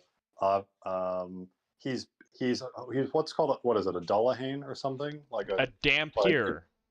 Okay, so much like a certain he's, Italian JoJo who will remain nameless. he's half human, half vampire. Yes. And so it kind of, he gets kind of the worst of both worlds in regards to it. He's kind of a fucking abomination, but he's very powerful as a result of being half vampire, and his goal in life is to basically prevent other vampires from breeding, to like prevent creating abominations like himself, right? Yep. And and I think he still has the ability to like turn people into vampires, or at least like produce vampire offspring, and like, vampires are like, not a good thing here. So it just sucks. It's just like he's basically immortal. Well, maybe not. I mean, he can be killed, I think, right? But he can't. Oh yeah. But he doesn't age. He doesn't age. But he doesn't age, right? So he has an indefinite lifespan, and he's basically just kind of, in order to do the right thing, he's basically just doomed to wander forever. And he can't hook up with anyone, but it gives him purpose in life, basically, to just like, hence him being a vampire hunter, right? Cut down other pieces of shit that might either prey on people or try and produce more of their kind. So that's why he's kind of a volcel instead of an incel, because he actually he could get some, but he's choosing taking the moral high ground and choosing not to. So, and then he hunts a vampire. I'm not going to give away much more, basically, than that. But yeah, surprisingly, satisfying and emotionally satisfying end to the movie there as well. It doesn't like end on a cliffhanger or something, as well as setting up another sequel or something like that. It's very much its own self-contained thing, which I really appreciated for the uninitiated there. And I really do think, just about anyone could enjoy it. Yeah, that's actually the weird thing for me about Vampire Hunter D is there's no particular reason that I would like it.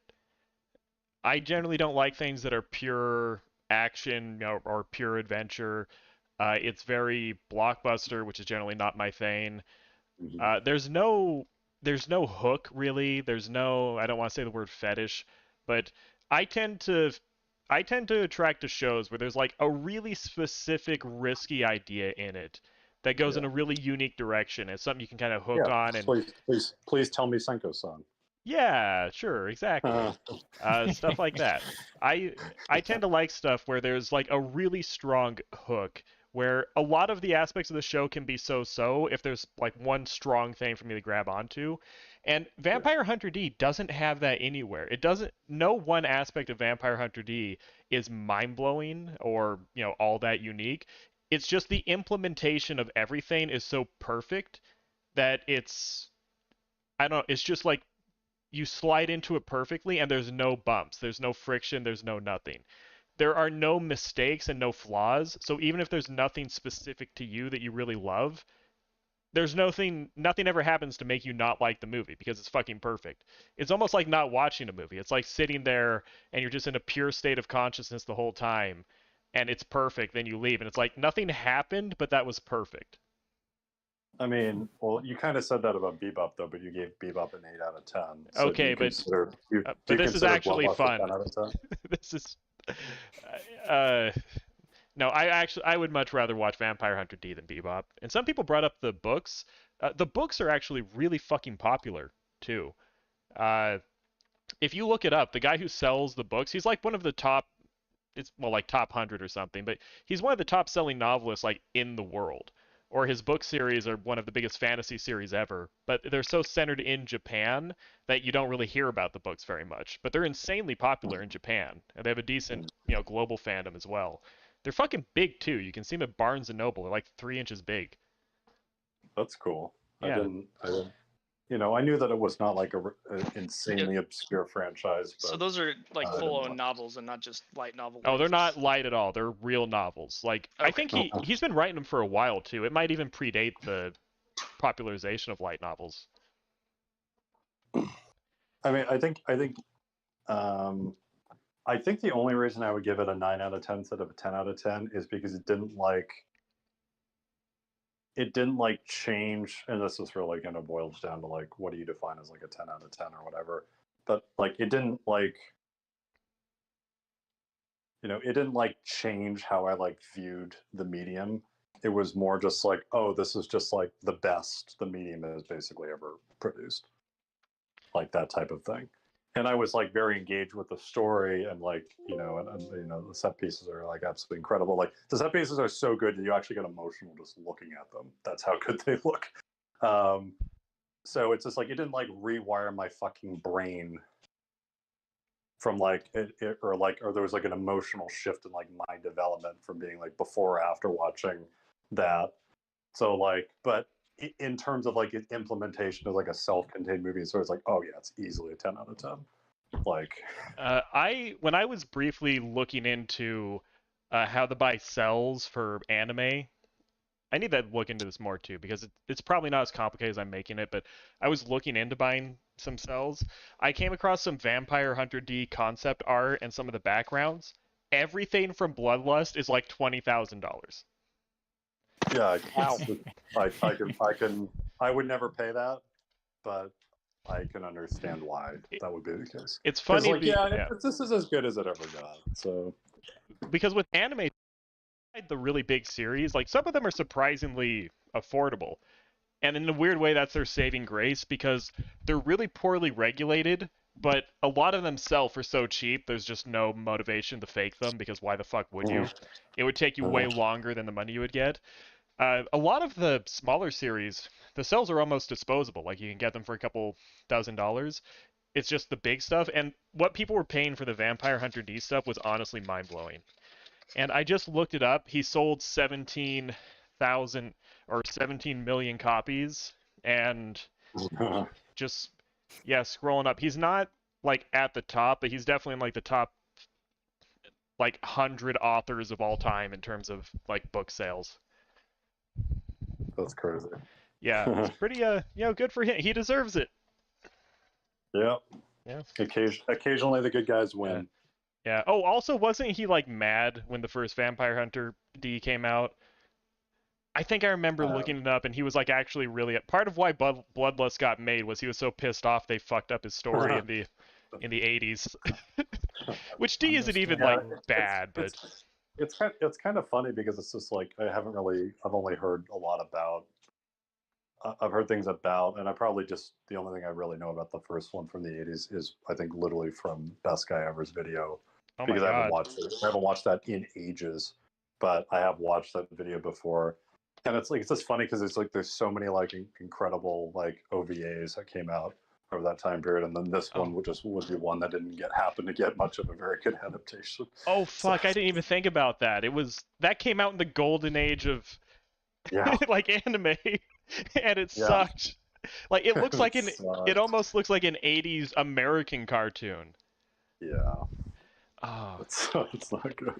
Yeah. So anyway, the movie, the good one, Bloodlust, is fairly easily attainable. Very odd thing that I will actually point out here, because I don't know of many cases of this. The Blu-ray that I have is only in English, so I've only ever seen the movie in English.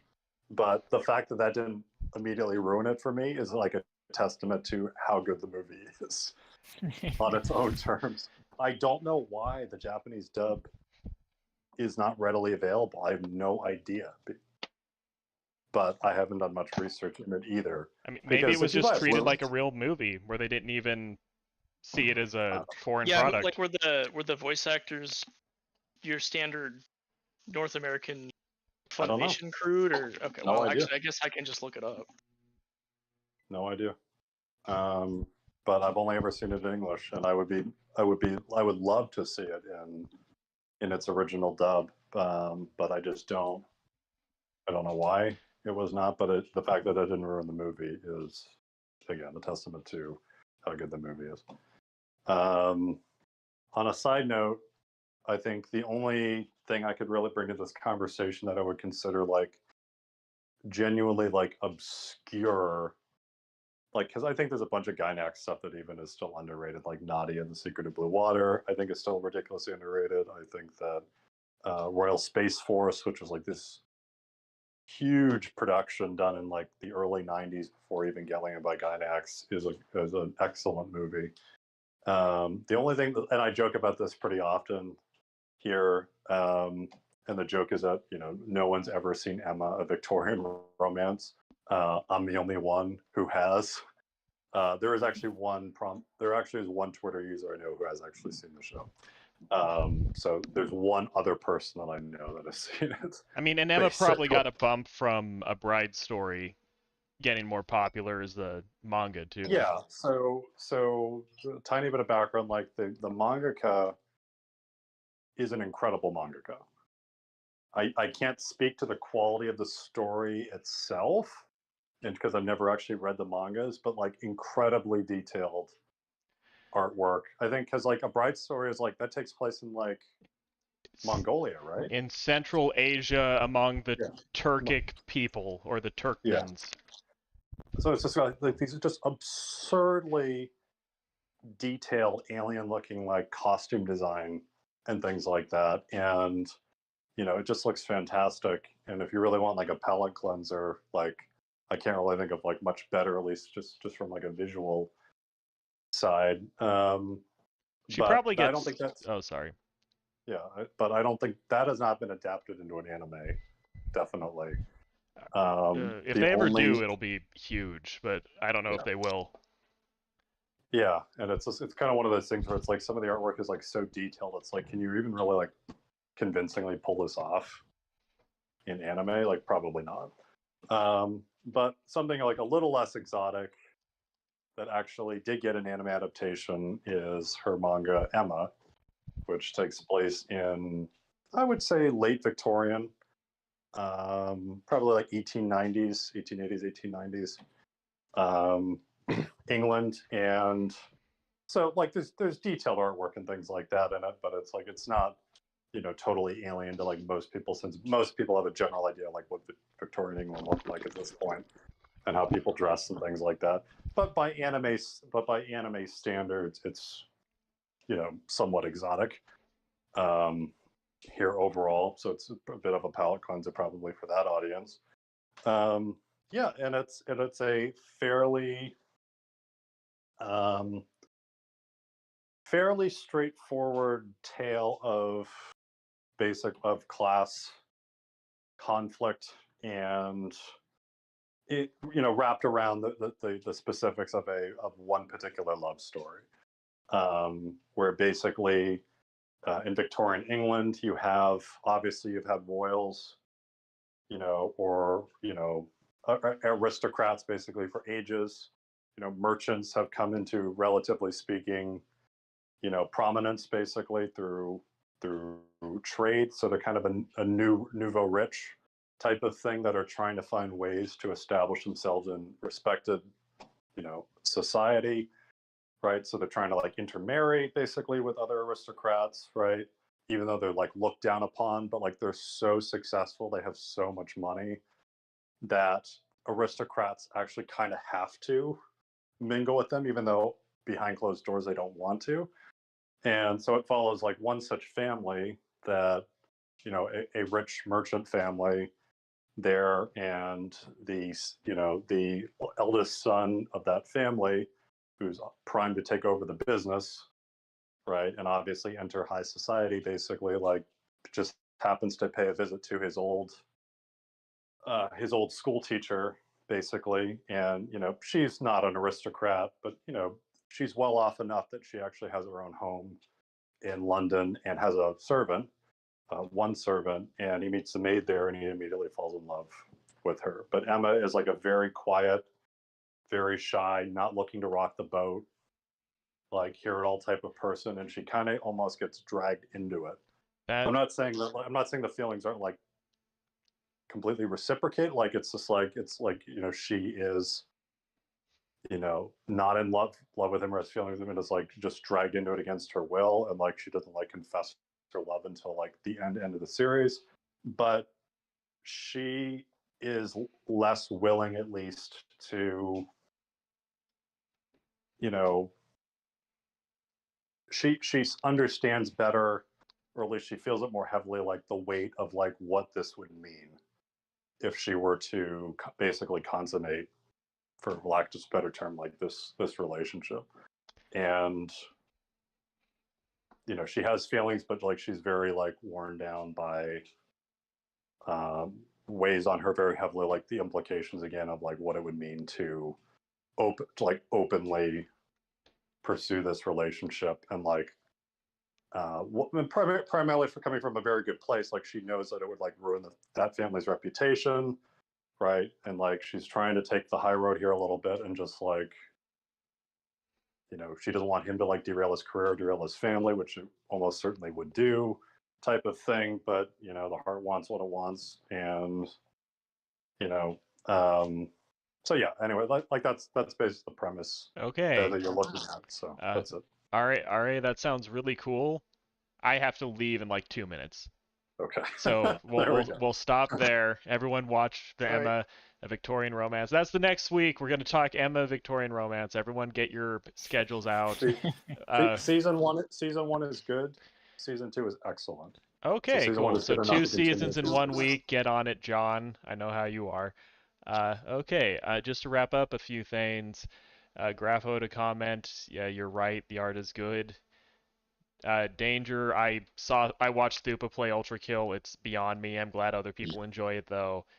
Yeah, Ultra Kill looks like a great game, but it's also too yeah.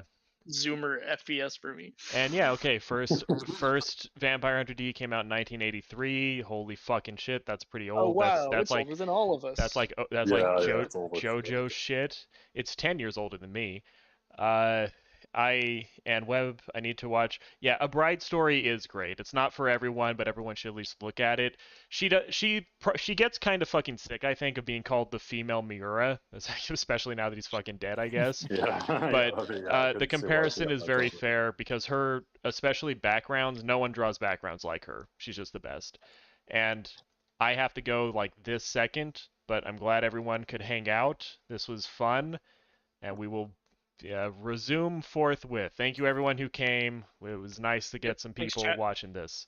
And we will do this thing again sometime. Not next week, but I like this as a fun thing to do. Yeah, and well, the nice thing about this format is we can all pick something different and do the exact same topic again too. So yeah, or even the same things again. Okay, thank you, Danger. I appreciate that. Yeah, Goodbye. really funny. There are no more hidden gems. I mean, we could talk we could talk Emma again because we talked about it briefly. But okay, I'm ending the stream. Bye, everyone. Thanks for coming. Bye.